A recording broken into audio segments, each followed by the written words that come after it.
everyone! Today I wanted to share with you guys how I was able to lose 20 pounds during the quarantine period. Now I'm not yet at my goal weight, but this certainly brings me closer to my goal. So if you're interested in finding out exactly how I did that, just continue watching. So a little bit of background on me and my body. I've actually always struggled with my weight, even when I was a kid, and I've always had a hard time losing weight. I would do various diets, like yo-yo diets and stuff, and sometimes they worked and sometimes they didn't, but ultimately I would basically regain all the weight back, and it really made me believe that I was unable to lose weight and I had a slow metabolism.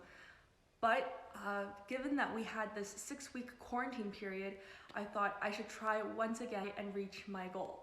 Now, over the last 3 years, I had already lost about 15 pounds just through conscientious eating and moderate amounts of physical activity.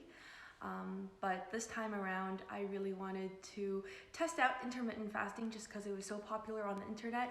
And fortunately, I found really positive results for myself.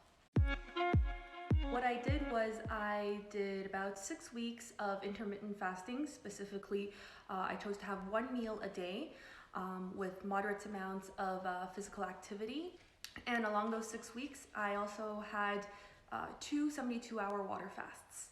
Now, there are lots of resources online to help you learn more about intermittent fasting, but what it is in a nutshell is it basically is the process of you choosing what you eat at specific times during the day so that your body learns to burn your stored fat as energy as opposed to using the sugar from the foods.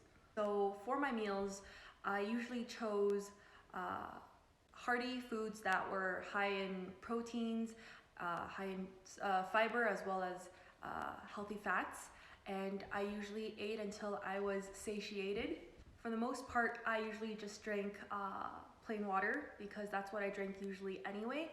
But occasionally I would have some black coffee or carbonated water, I guess just to spice things up, not that it's all that exciting. On fasting days, the days where I did the 72-hour water fast, I always made sure that I got plenty of rest, that I kept myself hydrated.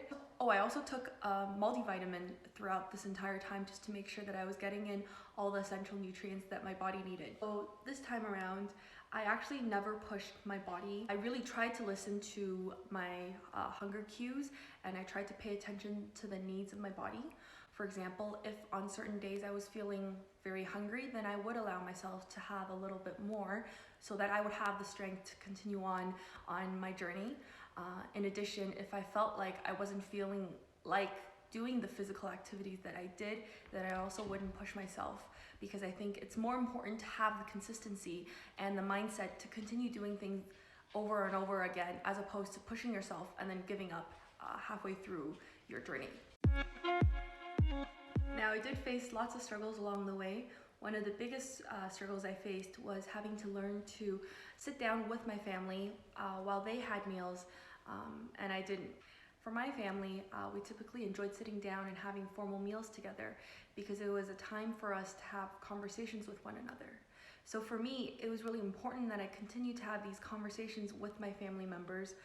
Now, if you are someone that finds that it's difficult for you to watch other people eat while you didn't have anything to eat, then you can definitely choose to have meals by yourself. But for me, it was just important that I continue to have these conversations with my family. Initially, I also had a hard time falling asleep because some nights I would just be really hungry. So I later learned to adjust my meals so that they were slightly later in the day, sometimes in the afternoon or evening, so that I would have a full belly when I went to bed, which helped me sleep more. Something else I really had to watch out for, specifically for the water fasts, was what I ate when I broke those fasts. A lot of the times when your body is in an extended period of fasting, you really have to pay attention to how you break the fast, because something called the refeeding syndrome can happen.